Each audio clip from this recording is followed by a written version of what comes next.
Dream stories की दुनिया। परों वाला गेंडा।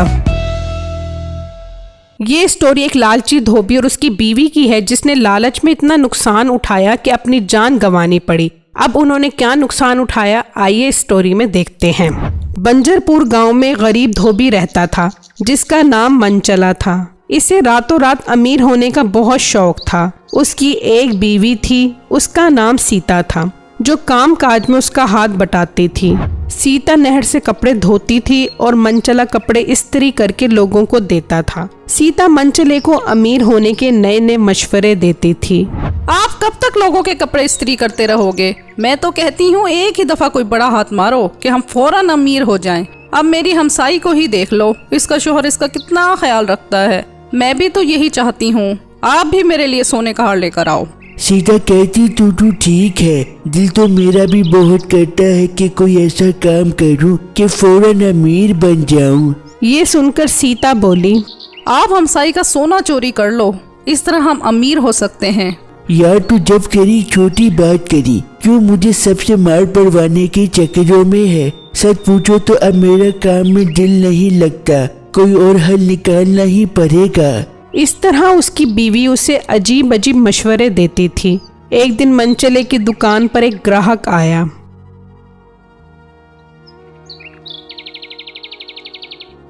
मंचले, मेरा सूट इस्त्री कर दिया है तुमने? भाई अभी नहीं, कल आकर लेना। मंचले, तुम पिछले 3 दिन से मुझे कह रहे हो आइंदा मैं तुम्हारी दुकान पर नहीं आऊंगा।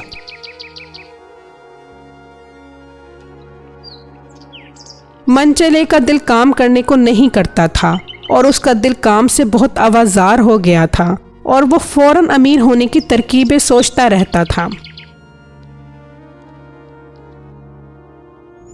एक दिन उसकी बीवी नहर पर कपड़े धो रही थी कि उसने देखा कि एक परों वाला गेंडा उड़ता हुआ आया और खेत में जाने लगा। सीता ये देखकर बहुत हैरान हुई। उससे अपनी आंखों पर यकीन नहीं आ रहा था और वो जल्दी से मंचले के पास गई।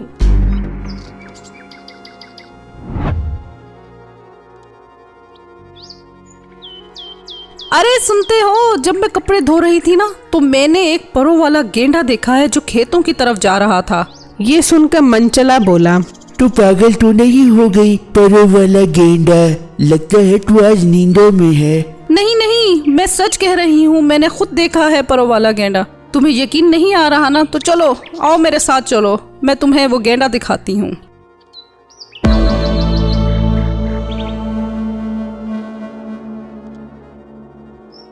ये सुनकर मंचला सीता के साथ चल पड़ा और उसी नहर के किनारे पहुंचा और इधर उधर देखा मगर कोई परों वाला गेंडा नजर नहीं आया। कहाँ है परों वाला गेंडा? मुझे लगता है तू जागते हुए ख्वाब देखने लग गई है। कहाँ गया वो परों वाला गेंडा? मैंने तो खुद यहीं देखा था। मंचला सीता को बुरा भला कहकर वापस दुकान पर आ गया। अगले दिन सीता कपड़े धोने उसी नहर पर गई। कुछ देर बाद सीता ने देखा कि वही परों वाला गेंडा उड़ता हुआ आया और खेत की तरफ जाने लगा।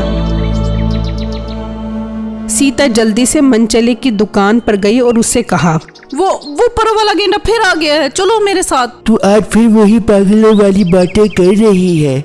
नहीं, सच में वो परों वाला गेंडा वहाँ खेत में है, चलो मेरे साथ, मैं आपको दिखाती हूँ। सीता के इसरार करने पे मंचला सीता के साथ चल पड़ा और उसी नहर के किनारे पहुँच गया। मंचला देख के हैरान रह गया कि वहाँ पर परों वाला गेंडा खेत में खड़ा था। सीता तुम ठीक कह रही थी, ये तो वाकई परों वाला गेंडा है। अब आपको यकीन आ गया ना, मेरी बात पर मैं झूठ नहीं कह रही थी।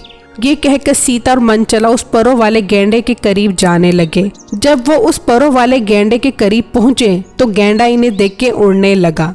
तो मंचले ने गेंडे को रोकने के लिए उसकी एक टांग पकड़ ली और मंचला गेंडे के साथ उड़ने लगा। मंचले को रोकने के लिए सीता ने मंचले की टांग पकड़ ली। अब दोनों गेंडे के साथ उड़ने लगे और काफी बुलंदी पर चले गए।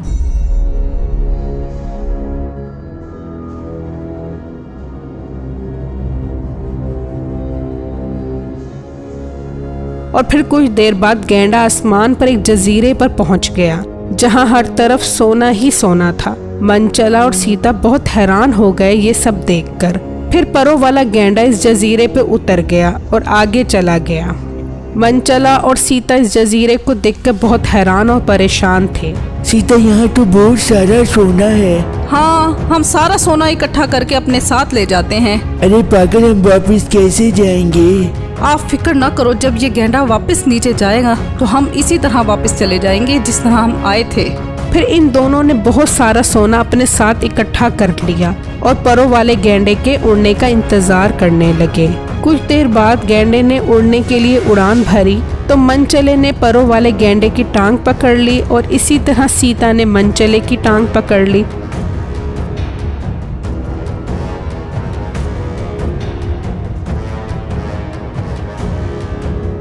और गैंडा उड़ता हुआ नीचे इसी नहर के पास आ गया। मनचला और सीता नीचे उतर गए और गैंडा इसी खेत में चला गया।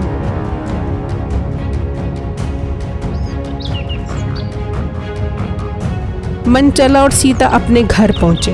अब हम बहुत अमीर हो गए हैं। अब मैं सबको दिखाऊंगी कि हमारे पास बहुत सारा सोना है। तो पागल तो नहीं हो गई? किसी को नहीं बताना इसके बारे में, वरना सब हमारे पीछे पड़ जाएंगे। इसी तरह वो रोज परो वाले गैंडे के साथ इस जजीरे पर जाते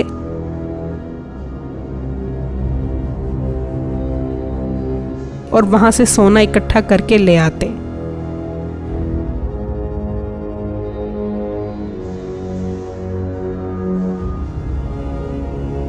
अब मनचला और सीता बहुत अमीर हो गए थे और उन्होंने एक बहुत खूबसूरत घर बना लिया था। सब लोग बहुत हैरान थे कि इनके पास अचानक इतना पैसा कहां से आ गया है।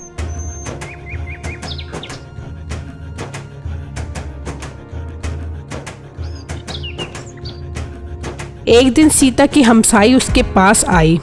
सीता, तुम्हारे पास इतना पैसा कहाँ से आ गया है कि तुम इतनी अमीर बन गई हो? ये एक राज है, अगर मैं तुम्हें बता दूं तो तुम किसी को बताओगी तो नहीं?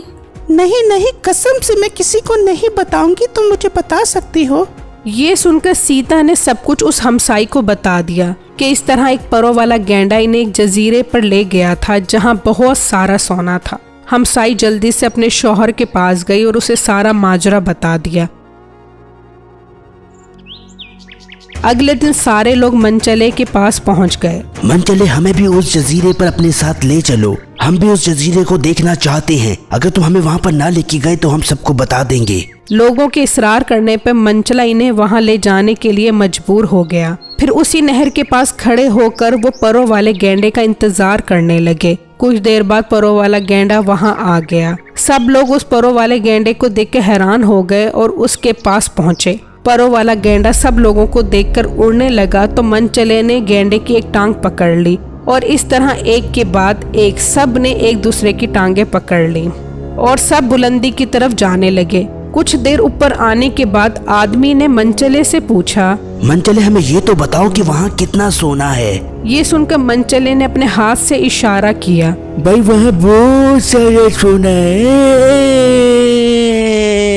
ये कहा तो मनचले का हाथ गैंडे की टांग से छूट गया और सबके सब नीचे गिर गए और मर गए। नतीजा, लालच में इंसान इतना अंधा हो जाता है कि वो किसी हद तक भी चला जाता है। मेरी इस वीडियो को लाइक और मेरे चैनल को सब्सक्राइब ज़रूर कीजिएगा और मुझे कमेंट बॉक्स में इस स्टोरी के बारे में ज़रूर आगाह कीजिएगा कि आपको मेरी स्टोरी कैसे लगी। शुक्रिया। एक दफ़ा का जिक्र है, किसी गांव में बंटी नाम का एक आदमी रहता था। बंटी बहुत गरीब था, उसकी एक बीवी और एक बेटा था। बंटी गरीब ज़रूर था लेकिन वो बहुत अच्छा इंसान था और उसी की तरह उसका बेटा भी बहुत नेक और अच्छा था। ये लोग मुश्किल से अपना गुजारा करते थे। एक दिन उसकी बीवी ने कहा, अरे सुनते हो, घर में कुछ नहीं है खाने को, सब सामान ही खत्म हो गया है। अरे बेगम, अब सब्र करो, मैं मजदूरी करने जाता हूँ। तुम दुआ करना कुछ पैसे मिल जाएं, फिर कुछ खाने के लिए लेकर आता हूँ। उनकी गुर्बत का ये आलम था कि 2 वक्त की रोटी भी मुश्किल से ही पूरी होती थी। एक दिन बंटी का बेटा घर से बाहर जा रहा था कि उसके सामने एक बुजुर्ग आदमी आया और कहा, बेटा, मैं बहुत थका हुआ हूँ, थोड़ा आराम करना चाहता हूँ, क्या तुम मेरी मदद कर सकते हो? ये सुनकर बच्चा बोला, जी बाबा जी, क्यों नहीं, आप हमारे घर आ जाओ, वहाँ आराम कर लो, मुझे खुशी होगी कि मैं भी किसी के काम आऊँ। ये सुनकर बुजुर्ग बहुत खुश हुआ और बच्चे के साथ उनके घर आ गया और आराम करने के लिए लेट गया। वहाँ दूसरी तरफ बंटी को कोई काम नहीं मिला। जाओ भाई, कोई काम नहीं है, कल आना। बंटी बहुत उदास हुआ और सोचने लगा कि अब घर खाने के लिए क्या लेकर जाऊं, मेरे पास तो पैसे नहीं हैं। वहाँ उसके घर में बुजुर्ग ने बेटे से कहा, बेटा तुमने मुझे आराम करने के लिए जगह दी है। इतने में बुजुर्ग की आवाज तब्दील हो गई। तुम एक नेक बच्चे हो, मुझे तुम्हारी ये नेकी बहुत अच्छी लगी है। ये मेरी लाठी अपने पास रखो, तुम जो खाना इससे मांगोगे वो तुम्हें मिल जाएगा। बच्चे ने बुजुर्ग से वो लाठी ले ली और फिर बुजुर्ग गायब हो गया। बच्चे ने लाठी से कहा, ए लाठी, मुझे मुर्ग पुलाव चाहिए। तो उसके सामने मुर्ग पुलाव आ गई। बच्चा बहुत खुश हुआ। शाम को जब बंटी और उसकी बीवी घर आए तो बच्चे ने इन्हें सब कुछ बता दिया और लाठी से कहा, ए लाठी, मुझे मुर्ग कौरमा चाहिए।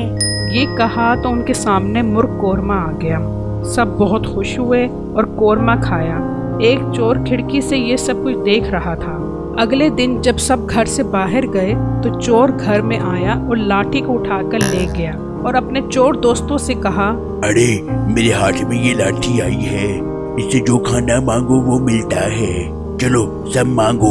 पूरे टिक्का बोटी चाहिए, मुझे फ्राइड राइस चाहिए, मुझे राजस्थानी मटन चाहिए। उन्होंने जैसे लाठी से खाना मांगा तो वो सब के सब बंदर बन गए और लाठी वापस उसी बच्चे के पास चली गई। तो इस कहानी से बच्चों हमें ये सीखने को मिलता है कि कभी चोरी नहीं करनी चाहिए। अगर चोरी करोगे तो उसकी सज़ा ज़रूर मिलेगी।